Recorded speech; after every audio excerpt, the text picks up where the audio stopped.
So our last lecture was so much about significant figures and number crunching, atomic average atomic weight, stuff like that. This time, there's a little less number crunch goes on.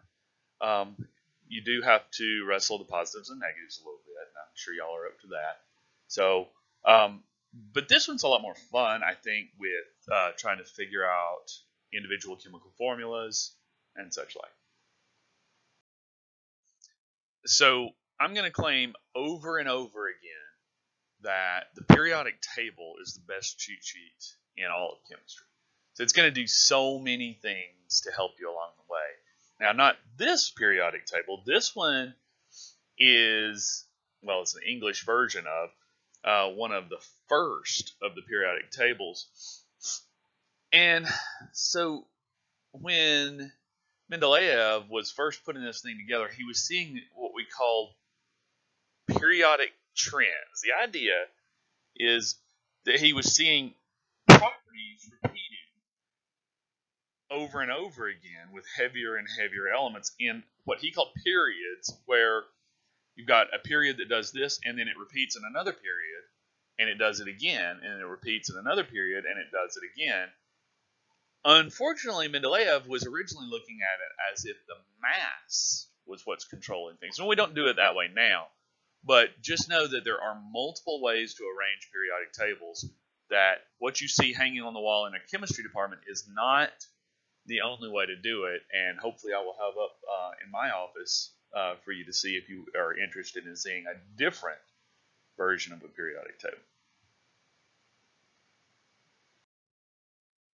So this is probably a more familiar arrangement of the periodic table, and the point is that we've arranged things in periods. Those are the rows, and here it is a little confusing to put period up here, but it means the 1, 2, 3. So second period, third period, fourth, etc. And then in these columns, which we're going to call groups. Now, an important thing about how groups are referred to. This periodic table here refers to them as 1 through 18, and sometimes I will refer to them in an older system where 1 and 2 become 1A and 2A. And then, skip over here, 13 becomes 3A, 4A, 5A, 6A, 7A, 8A. Now, I may refer to them that way, and then these transitions in the middle are going to be the B's. I'll refer to them both ways. Know that both naming systems exist. So now, instead of mass, we arrange the periodic table according to electronic structure. So your atoms or ions are going to interact via their electronic shells. And so this shell structure gives us the important arrangement, and that's why most periodic tables now are arranged according to electronic structure instead of Mendeleev's mass. So one thing I've already mentioned in class, I think, when we were doing classwork before, was about the number of electrons in a full shell. And so this is where your periodic table is giving you some cheat sheet already. So in the first period, you've got 2 elements, and in our first shell, in the typical Bohr model, 2 electrons can go in the first shell. And in the second period, you have, if you count them up here, you have 8 elements. And sure enough, in the second Bohr shell, you can have 8 electrons. Third, you can have 8. Fourth, count these guys up, you'll see it's 18. Fifth, 18. Now, let's talk about lanthanides and actinides down here. This little section at the bottom, I want to just be explicit here and make sure you know that it is shoved in between here. And so really, your period 6 has these 18 up here, but also these down here. So you get a total of 32. And then 7 gets 32. And then you could, and it doesn't end there. There are more shells beyond that. And so there's 50 in the next one. So there is a pattern to that we're going to talk about when we talk deeper about electronic structure. But for now, know that your periodic table gives you a cheat sheet so you can know, you don't have to memorize that it's 2, 8, 8, 18, 18, 32, 32.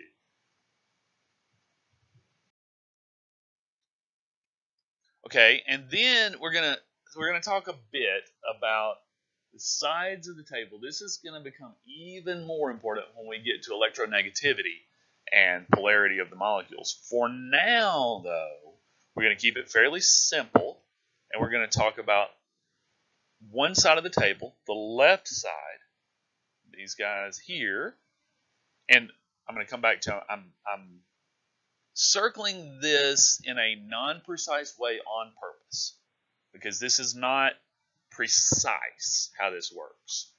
In general, however, metals are to the left, okay? And then each different group has its own kind of name, but I don't want to get into memorization of all that. Just know that on this side you have kind of metallic behavior. You know, if you have a pure sodium, it's going to be shiny and malleable, good conductors of electricity and heat. Now, in the case of sodium, it's also extremely reactive, so we'll talk about that as we go. And then on the opposite extreme, you have these guys over here that are the non-metals. So oxygen, just fluorine, chlorine in a simple system has non-metallic character. Oxygen actually does some weird stuff with its unpaired electrons, but that's for much later. So for the most part, these things over here are going to have non-metallic character. Now, notice that my circles don't quite catch everything, and you have this zone in between here. And remember that this is not precise, but this non-precise zone in between here is what we call the metalloids, or metal-ish area. Okay, so why do we care about what's metallic and what's non-metallic, or metals and non-metals? Well, it is going to help us determine the type of bond. So maybe you have heard of ionic and covalent bonds. We're going to talk through a little bit, an introduction of what these things look like. So if you bond two non-metals, remember that's on the far right of the table, like oxygen and fluorine, chlorine, fluorine, stuff like that. If you bond two of those together, those are going to be usually a covalent bond or a molecular bond sometimes, and we'll refer to those bonded together with covalent bonds as molecules more explicitly. But if you mix one side of the table with the other, if you bond a metal to a non-metal, this is going to usually result in an ionic bond. The difference is a covalent bond shares electrons between the two atomic centers, where an ionic bond does not do that. An ionic bond actually transfers an electron, or involves a situation where electrons have previously been transferred, such that and I'm using air quotes here, bond, the thing that holds the atomic centers in relatively stable locations relative to each other, is actually an electrostatic, a positive-negative interaction, and not a sharing of electrons like a covalent bond. It's actually one has a positive charge and one has a negative charge, and that's what's holding the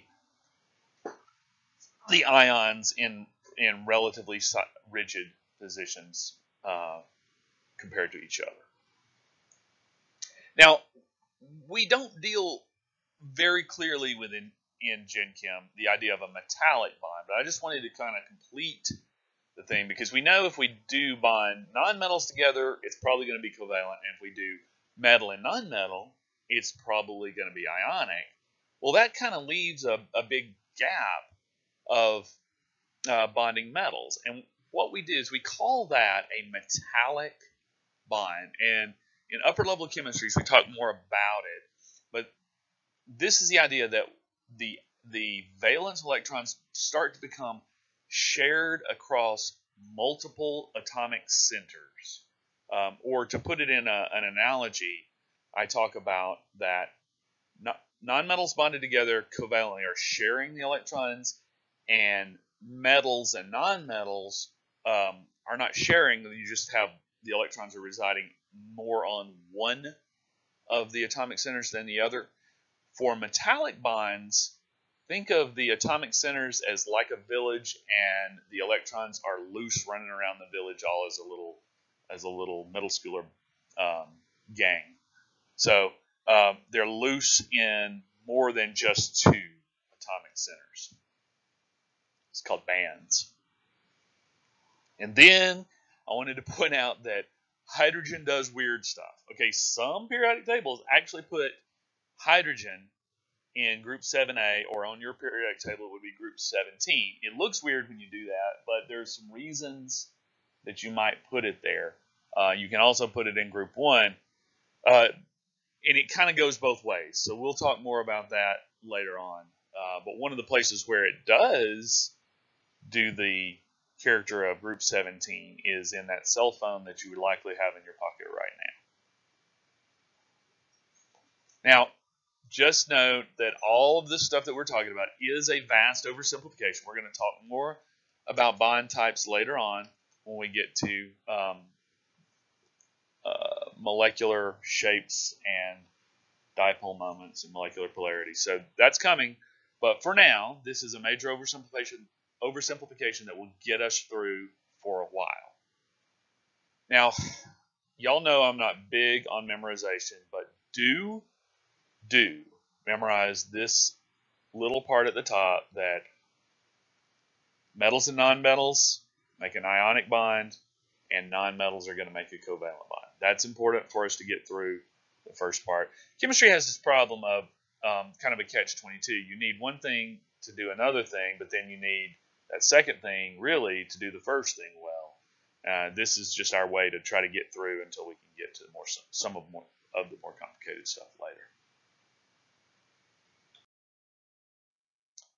Okay, so what I've done here is taken a blanked out a periodic table to talk about some of the different parts of it. So we're going to try to predict ions from the table. So the point of it is to look at the groups. So this group 18 is usually referred to as the noble gases, but the idea of noble is that they don't interact with everything else. We're going to talk about this being full electron shells over here. So helium's got 2 electrons. Well, the first electron shell in the Bohr model can have up to 2 electrons. Those 2 that helium has, they go in the first shell, and it is full, and it's happy. Neon similarly has 10 electrons. Well, that's 2 in a full first shell, but then it leaves 8. Well, look at that. 8 electrons can go in the second shell, so neon is nice and happy with 8 electrons, a full second shell. That's why these group 8A or group 18 elements are mostly non-reactive. It's because their electron shells are full, and they don't have any excess left over, and they don't have any gaps wanting to get filled. Contrast that to these, the halogens. So fluorine has 9 electrons. That's important because it is 1 electron short of neon's configuration, which would be ultra-stable. Ultra-stable, stability in chemistry has to do with energy, chemical energy. And so there is a really, really big potential energy because fluorine is almost full. So fluorine is going to get an electron from somewhere. Fluorine is in the sense of electronegativity, it is the most reactive of the elements. And it's going to take an electron from somewhere. So if you have fluorine, it is extremely reactive. It's going to take an electron from something in order to reach an electron configuration like neon, because it's got 9. If it can just steal 1 electron from somewhere, it'll have its 10, and it'll have a full second shell with 8. Similarly, chlorine will steal an electron from somewhere to get to argon configuration and have 8 electrons in its third shell. Bromine, full shells. They're trying to get, well, so when they steal an extra electron, now this means that they've gained an electron with a negative charge over their neutral state. So gaining a -1 charge means that they have a -1 ionic system. So these guys are, that was a long way to say that group 7A or group 17 is going to end up with a -1 charge. Now you have the why to go with that. Okay, really similar to that, oxygen and sulfur, at least, tend to gain 2 electrons for the same reason, to reach that stable valence system over there. So gaining 2 negative charges gives it a 2- charge. Now I'm going to skip over and I'm going to go to the other extreme of the table now and talk about these guys. So unlike, let's talk about sodium here, Na. So unlike fluorine, you remember fluorine had 9 electrons and wanted to get to 10 to have 8 electrons in its outer shell. Sodium starts out with 11 electrons. Now let's look at the situation there. We've got, well, we can put 2 electrons in this first shell, and that's happy, and we can put 8 electrons in the second shell. That counts happily for 10 of our electrons, but that just leaves 1 left over. And so sodium has this 1 random electron floating around in a third valence shell, and it's really an unstable situation. So somebody like fluorine or chlorine or even some of the other things are going to steal that 1 random electron from sodium. Well, when it loses a negative charge on an electron, that electron goes to live with somebody else. So it was a 0 charge minus 1 negative, leaving a overall positive charge. So my group 1 are going to have a positive 1 charge. And they also are extremely reactive because they've got that 1 little electron sitting out there all by itself. It's easy for it to get stolen off of it. Similarly, my group 2, so group 1 we call the alkali metals, and group 2 often are referred to as the alkali earth metals. Don't worry about that so much. That's just memorization side. But group 2 are going to tend to have a 2+ charge because they've got those 2, like sodium had 1 electron, magnesium just has another. So it's got 2 electrons in that valence shell, and it'll likely lose both of those to become magnesium 2+. So that's our situation at this point. I'm going to go back over here to the right. And the reason I skipped over is because it does become more complicated here. So I could say that, well, nitrogen could gain 3 electrons, like we've done. Fluorine gained 1, oxygen gained 2, and nitrogen gained 3, and become a -3 charge. And that's probably the most likely thing for nitrogen to do.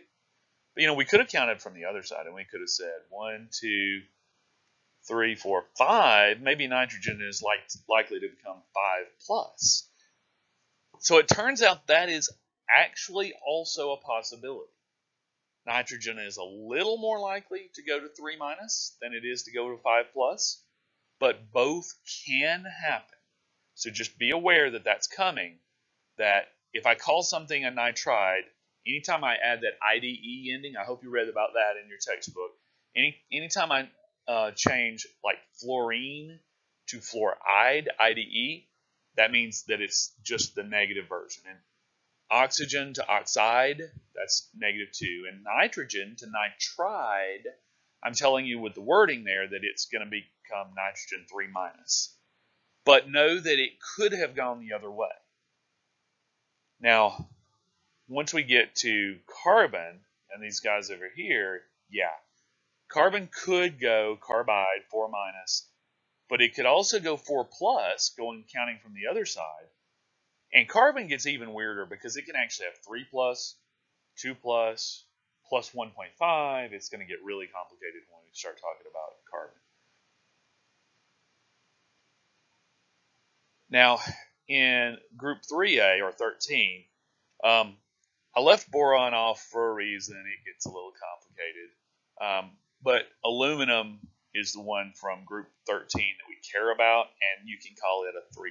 And it does follow a trend, 1, 2, 3+. All right, so far so good.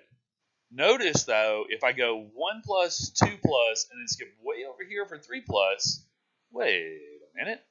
What about all these guys in the middle?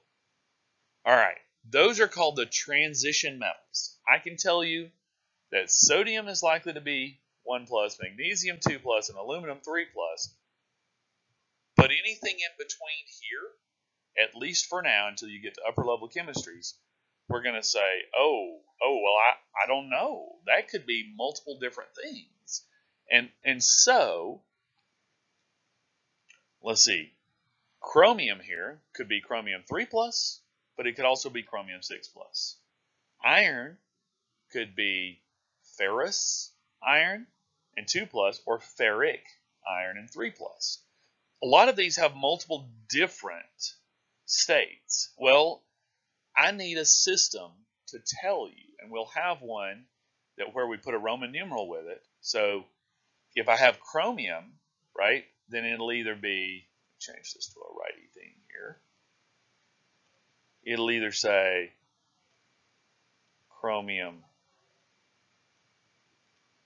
3, or it'll say chromium 6. Both of those are possible, so I have to have a way when I write it to tell you with this Roman numeral system whether it's the 3+ or the 6+.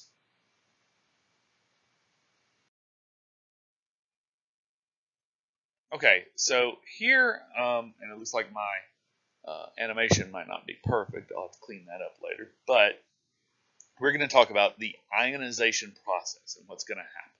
Okay, so I'm going to be dealing with a sodium and with a fluorine.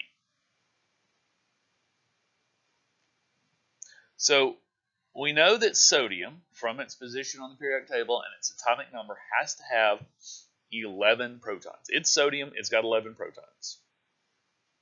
But now this 23 gives us a little more information from last time, and it tells us, well, 23 minus that 11 gives me 12 neutrons. All right, cool.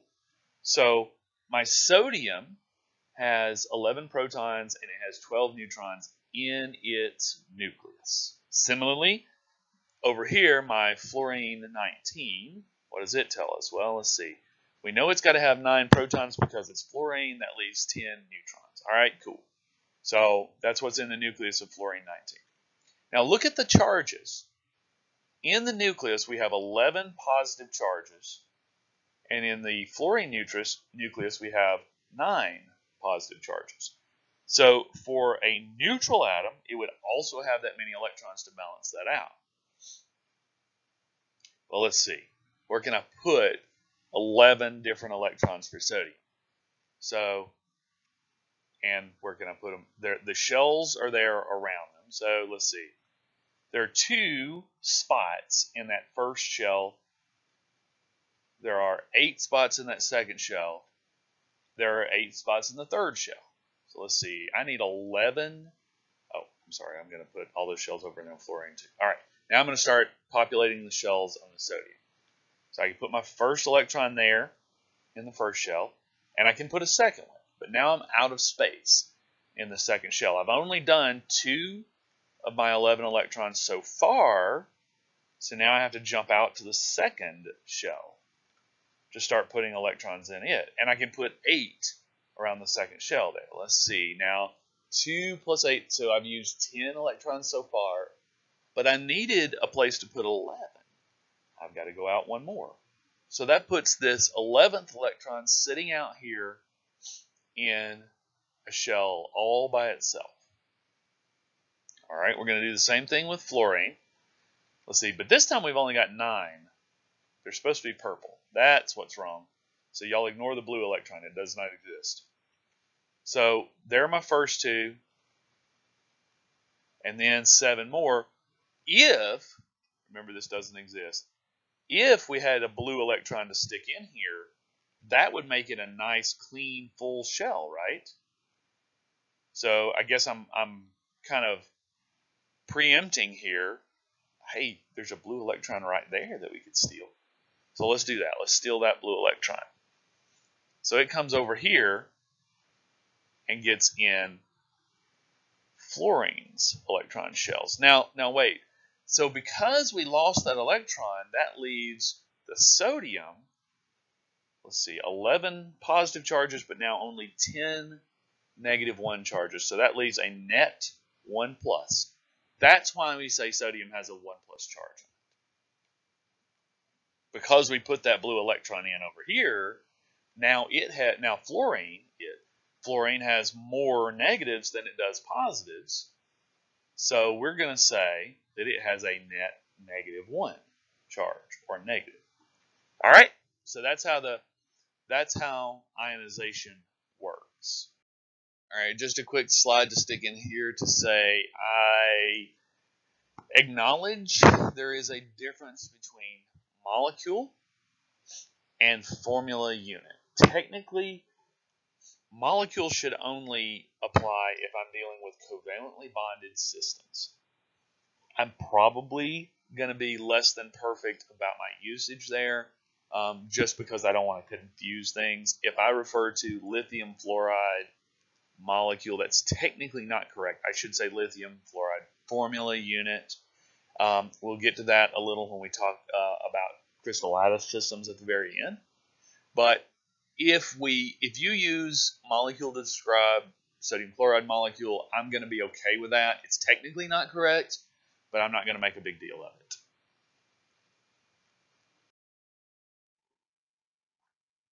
Okay, so let's talk about how we figure out those subscripts.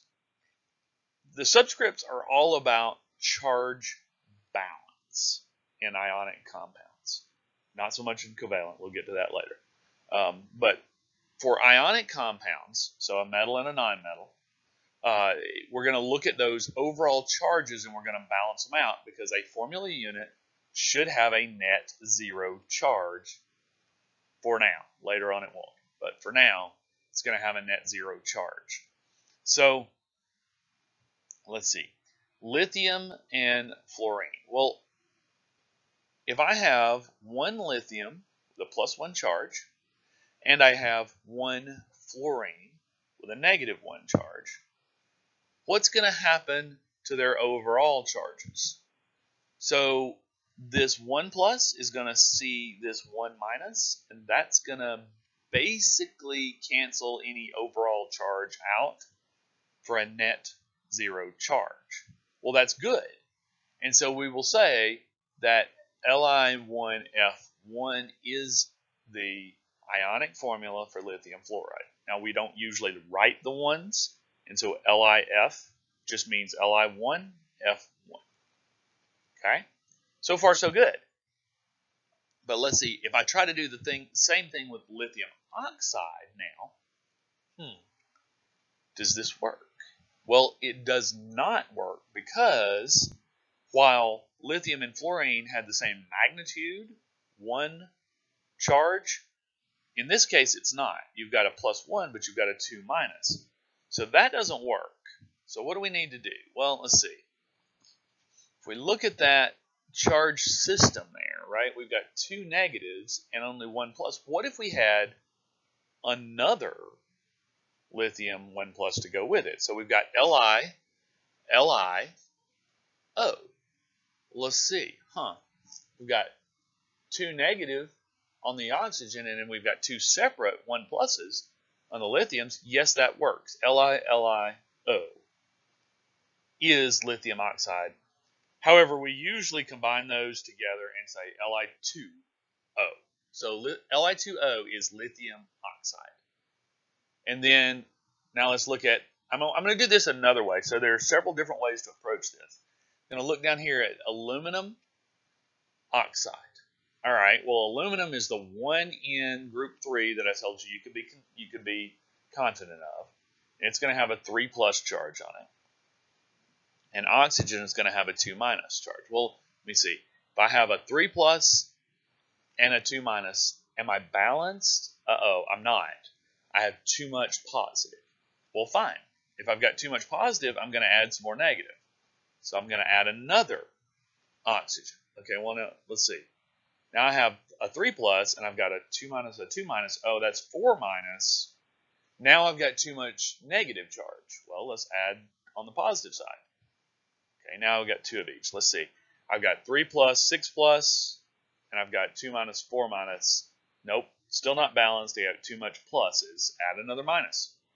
Let's see. Now I've got 3 plus, 6 plus. Over here I've got 2 minus, 4 minus, 6 minus. Wait, 6 plus, 6 minus. Hey, that's balanced. Count them. 2 of these, 3 of these. Al2O3. So that would work. So Al2O3 is aluminum oxide. Think ahead. Now, you should be planning ahead and thinking, okay, cool, I followed that, but what is he going to ask me on an exam? All right, so let's look at that. Let's look at your exam thoughts. I want you to be able to predict using this method, the formula, for any combination of 1A, 2A, 7A, 6A for oxygen and sulfur. But then I also want you to be able to see what, like, nitride, that IDE, or carbide, those give you a hint that, well, nitride, that's nitrogen with IDE, so that must be the nitrogen turned into the negative version, so that would be a 3 minus. Carbide would be a 4 minus. And I also want you to be able to answer questions like this. So binary inorganic compound. That binary means there's only 2 things involved. Inorganic is another way we refer to a combination of metal and non-metal. Okay, so binary inorganic, that's going to be an ionic compound with 2 things in it. The 2 things are calcium. Look on the table and see where that is. I'm going to decide, oh, it's got a 2 plus charge on it because it's in group 2. Nitride, that's nitrogen, and the IDE means it became negative.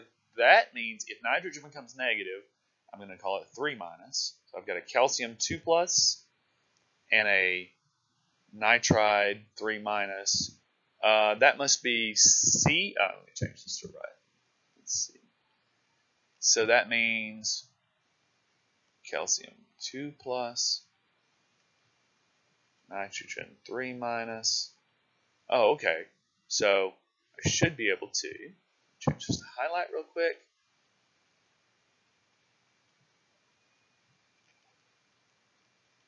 Some of you may have seen this in a high school class before.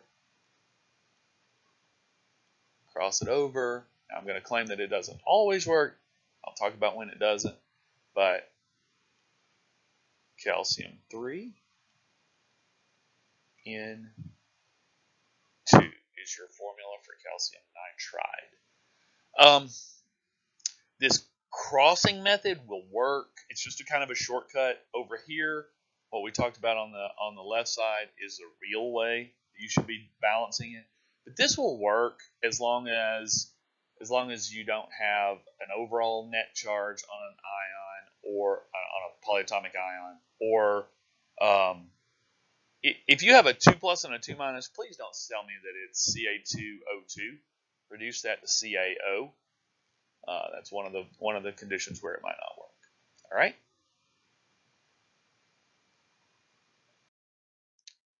I wanted to point out, so I've run into this in previous semesters, and I want to point this out, and it's going to be on your, there are going to be several questions about this on your, well, actually there was one on your previous classwork, and there'll be more coming.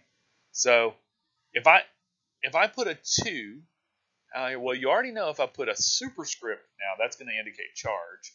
Subscript means in the formula unit for aluminum oxide, there are 2 aluminums and 3 oxygens.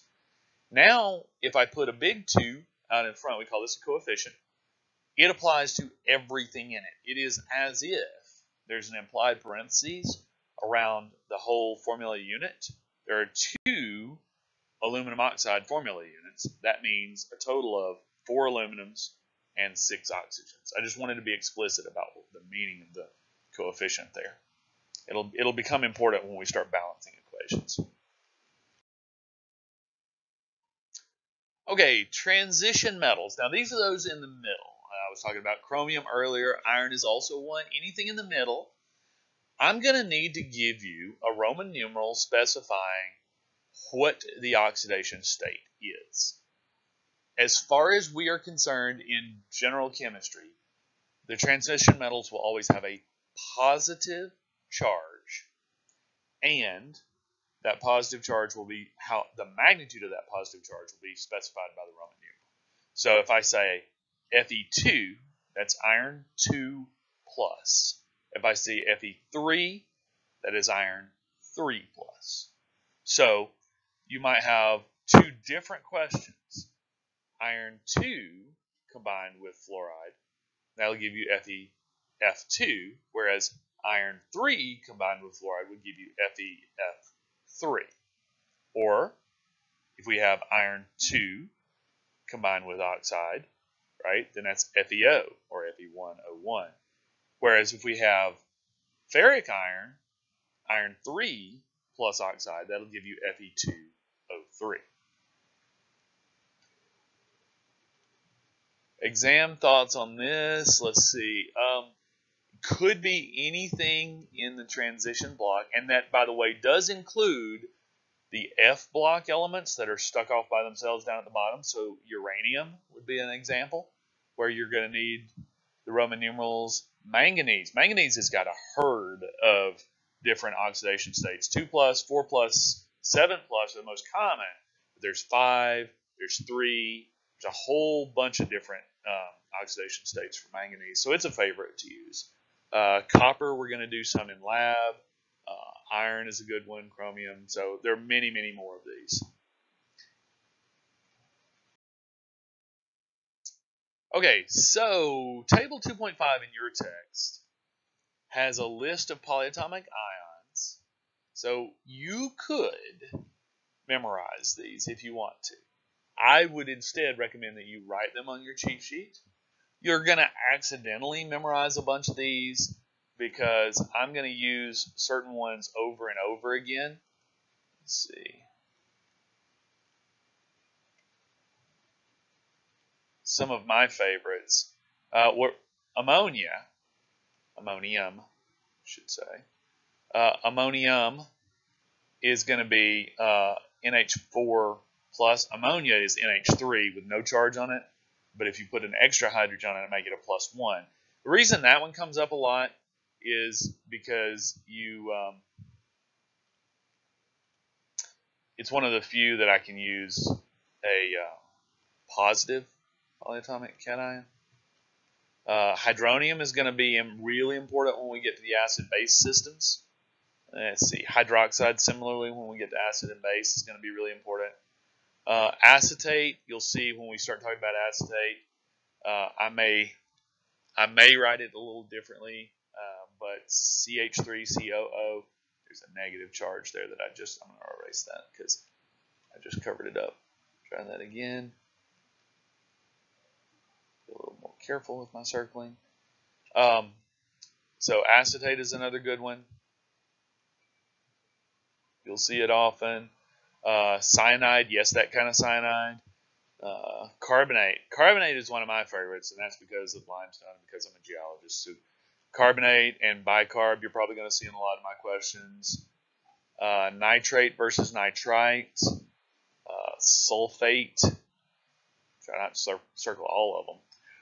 Biology-wise, now biology folks, these are going to be extremely important when you start doing phosphate systems because you probably in high school heard of ATP.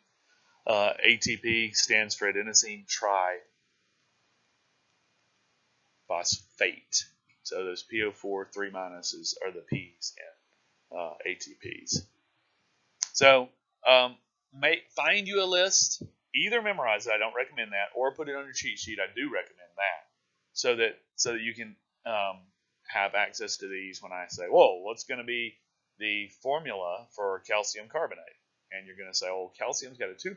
Oh, carbonate is off of the polyatomics here. It's a CO3 with a 2- charge, so Ca1 and CO3 1, or just CaCO3.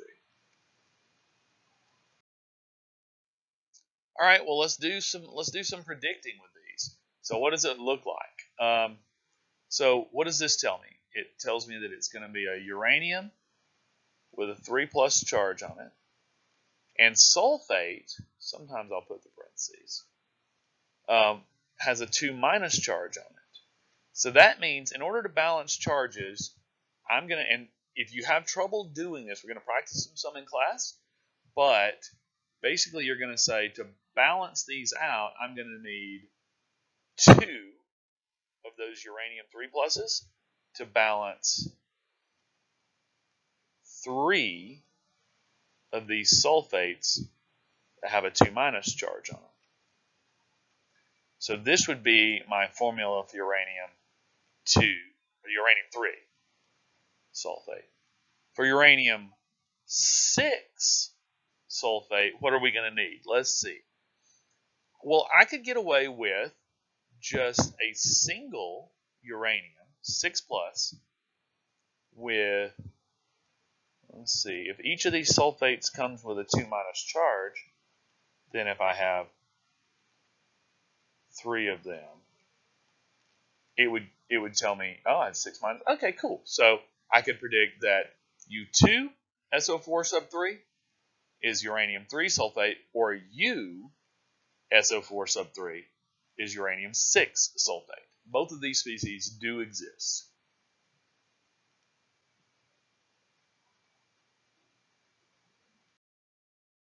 So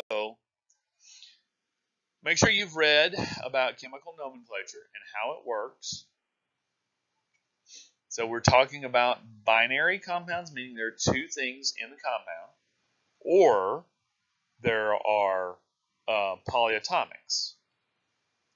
And then acids is a little bit in this section too. Start reading about it. There's a lot more to do with acids, but I'll use the terms over and over again: hydrochloric, hydrofluoric, sulfuric versus sulfurous acid. Those are 2 different things. So read up on what that might mean, and do not hesitate to ask. You can always ask me what I meant by a term when I use it.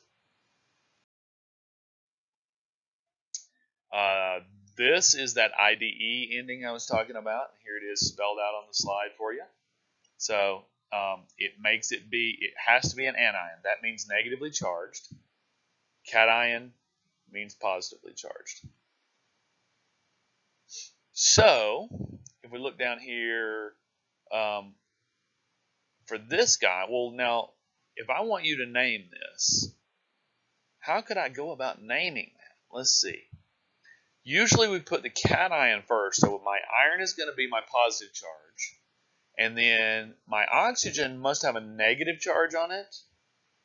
Oh, well, I can call that oxide then. If it is the oxygen with the negative charge, I can do this IDE thing and say oxide, but iron is a transition metal. So if I name this, I'm going to need to put that Roman numeral with it. Now, oxygen, I know that oxygen has to be 2-. There are very rare circumstances where oxygen is not a 2-. We'll talk about that when we get to the redox section. But for now, assume that your oxide is a 2-, and then if there are 3 of those, let's see, I can just change the color down here, I think. 3 times that 2 negative equals 6 negative, right? Well, to balance a 6 negative, I must have 6 positives, and there are only 2 of them. So 2 times something must give me a 6 plus. Well, that something must be a 3 plus, right? It's because 2 times 3 pluses would give me 6 plus. Oh, okay. Well, then it must be iron 3